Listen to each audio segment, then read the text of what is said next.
नमस्कार, आप देख रहे हैं द सीतामढ़ी। इस वक्त हम मौजूद है सीतामढ़ी गुनगा कॉलेज में। जैसा कि आप देख सकते हैं, कॉलेज में इन दिनों राजनीति कह सकते हैं, जातिवाद की राजनीति, छात्रों की मांग, प्रिंसिपल का स्थानांतरण, हटाया जाना, पुनः वापसी की मांग, कॉलेज में गो बैक का ये फ्लैक्स लगा हुआ है। हमारे साथ कुछ कर्मी यहाँ है, उनसे हम बात करेंगे आज। तो जैसे कि यहाँ हमारे साथ कॉलेज में कुछ कर्मी हैं, उनसे हम बात करेंगे, उनकी क्या मांगे हैं, क्यों ये गो बैक का पोस्टर लगा है। बहुत सारे अभी सुनने को मिल रहा है वीडियो ऑडियो कॉलेज की राजनीति के, है ना। बहुत सारे लोग के प्रोटेस्ट हो रहा है। बीते दिनों में कैंडल भी जलाया गया था कॉलेज गेट पे। समुदाय में बच चुका है, 2 समुदाय में। तो कॉलेज के यहाँ कुछ कर्मी है जिनका कहना है कि उनका वेतन नहीं दिया गया है और उन्हें फर्जी बताया जा रहा है, जो कि बीते दिनों में प्राचार्य महोदय के स्थानांतरण से पूर्व से ये लोग हैं, जैसे कि बता रहे हैं। हम इनसे बात करेंगे। आपका नाम क्या हुआ? रंजीत कुमार। जैसे कि ये गो बैक का पोस्टर लगाया गया है और प्रधानाचार्य को दोबारा नहीं बुलाए जाने का, तो इस पर क्या कहना है, क्यों लगाया गया ये सभी टीचिंग और नॉन टीचिंग के साथ साथ सभी कर्मचारियों द्वारा संयुक्त रूप से प्राचार्य डॉक्टर रामनरेश पंडित का विरोध प्रदर्शन किया जा रहा है उनके खिलाफ में। वजह है कि वे अति पिछड़ा से राजनीति कर रहे हैं अभी फिलहाल, और कई अति पिछड़ा जाति के प्राध्यापक का उन्होंने ट्रांसफ़र करने का भी लिख दिया है। साथ ही कई अति पिछड़ा और SC ST के भी कर्मचारियों का वेतन उन्होंने बंद कर दिया है। हम लोग पिछले 1.5 साल से काम कर रहे हैं और हम लोग का वेतन पूरी तरह बंद है, और इस लॉकडाउन की अवधि में भुखमरी की स्थिति उत्पन्न हो गई है। अच्छा, जैसे कि प्राचार्य महोदय का कहना है कि आप लोग ऑफिशियली कॉलेज द्वारा मतलब कि किसी भी कर्मचारी को अपॉइंटमेंट नहीं किया जाना है, तो इसलिए आप लोगों का सैलरी नहीं मिल रहा है। तो इस पर प्राचार्य महोदय को आप क्या कहना चाहेंगे? इससे पूर्व में भी कई प्राचार्यों के द्वारा बहाली की गई है, जो कॉलेज में वर्षों से कार्य करते आ रहे हैं, और हम लोग भी वर्षों से करते आ रहे हैं, और प्राचार्यों के द्वारा हम लोग को नियुक्ति की गई थी, और हम लोग पूरी लगन और मेहनत ईमानदारी के साथ कार्य कर रहे हैं, और पूर्व के प्राचार्यों द्वारा हम लोगों को वेतन भी दिया गया है। जब से डॉक्टर रामनरेश पंडित सर ने यहाँ पदभार ग्रहण किया, तब से हम लोगों का वेतन रोक दिया और आश्वासन देते रहे, और अब तक कोई वेतन भुगतान नहीं हुआ है। अच्छा, क्या मतलब फर्स्ट सैलरी भी आप लोग की मिली थी, नहीं मिली थी वो जब आए थे तब से? जब वो आए तब से एक बार भी हम लोगों का पैसा नहीं मिल पाया है। लगभग कितने टाइम हो गए, कितने मतलब? 1.5 साल पूर्णे को है। 1.5 साल में अभी तक आप लोग को कोई सैलरी नहीं? आप गोयनका कॉलेज के कर्मी हैं, है ना। आप क्या करते हैं कॉलेज में, कुछ बताइए अपने बारे में। परीक्षा विभाग में हमारे चतुर्वर्गीय कर्मचारी पर पूर्व प्राचार्य जी को द्वारा नियुक्त किया गया है। अच्छा, और मैं विधिवत एक मिनट, जैसे कि पूर्व प्राचार्य द्वारा आपको नियुक्त किया गया था ना जी। वर्तमान में ये कह रहा है कि कॉलेज द्वारा किसी भी कर्मी को नियुक्त नहीं किया जा रहा है, तो मतलब क्या क्या कहना है इस पे आपका? ये इनका गलत है, आरोप ये गलत है। तो क्या मांगे आपकी इनसे?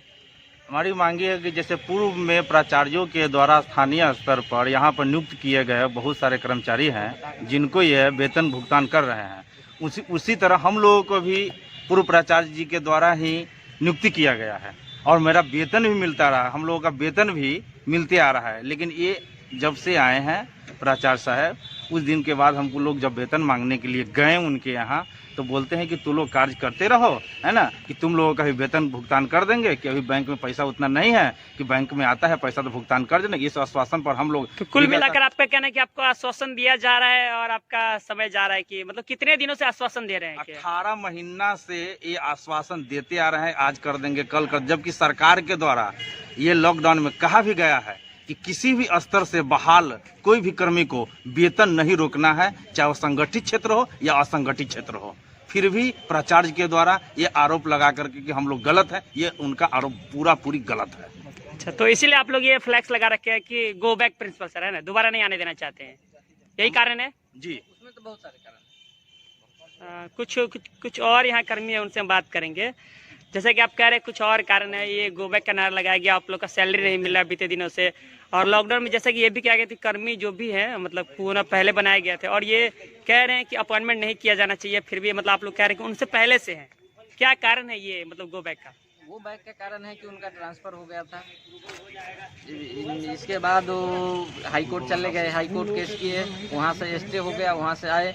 और हम लोग चाहते हैं कि जब यूनिवर्सिटी ट्रांसफ़र कर दिया गया है तो इसके बाद वो नहीं आवे, हम लोगों को कोई अलग दूसरा प्रिंसिपल आए।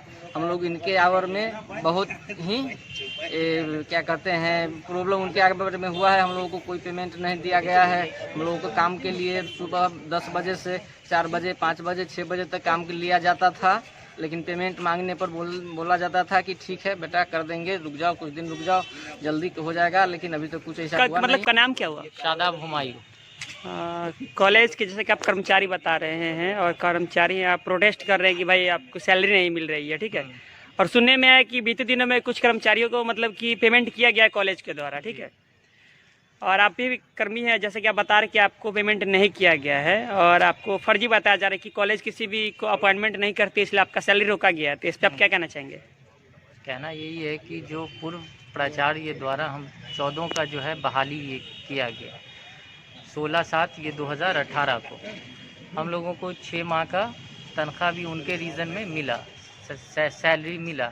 लेकिन उनके रिटायरमेंट के बाद जब डॉक्टर राम नरेश पंडित जी आए तो हम लोगों का वेतन रोक वो दिए। कब आए थे बता सकते हैं? इनको उनका अपॉइंटमेंट कब किया गया था? 14/1 ये 2019 14/1 ये 14 फरवरी 2019 को। तो उससे पहले से आप लोग अपॉइंटमेंट है? हाँ अपॉइंटमेंट है। उससे पहले सैलरी मिली थी? मिल रही थी हम लोग को। और अभी जब ये आए तो ये कह रहे हैं कि भाई कॉलेज किसी को अपॉइंटमेंट नहीं करती है।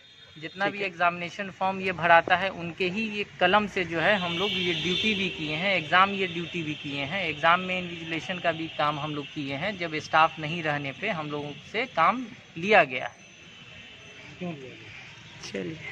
चलिए ठीक है, थैंक यू, धन्यवाद आप सभी जुड़ने के लिए, है ना। यहाँ पर जाति पाति का कोई विरोध नहीं है। ये यहाँ आप कैसे कह सकते हैं? ये क्योंकि हम भी एक निम्न वर्गीय अनुसूचित जनजाति से बिलोंग करते हैं। जनजाति से बिलोंग करते जी, हैं। जनजाति से बताना belong करते चाहेंगे किस जाति से बिलोंग करते हैं। जी, हैं? हम लोहार जाति अगर से आप belong कंफर्टेबल महसूस करें तो। हाँ, ठीक है। तो कुल मिलाकर ये जातिवाद की राजनीति नहीं हो रही नहीं, है? यहाँ जाति पात की राजनीति नहीं। यहाँ सभी लोग हम लोग भाईचारा के रूप में रहते हैं, चाहे वो किसी वर्ग समुदाय से ही क्यों न आवे। ये एक संवैधानिक संस्था है, यहाँ भाई भाई की तरह हम लोग रहते हैं। यहाँ कोई जाति पाति नहीं है। वो झूठा भ्रम फैला रहे हैं, जात पात की राजनीति कर रहे हैं। चलिए, धन्यवाद।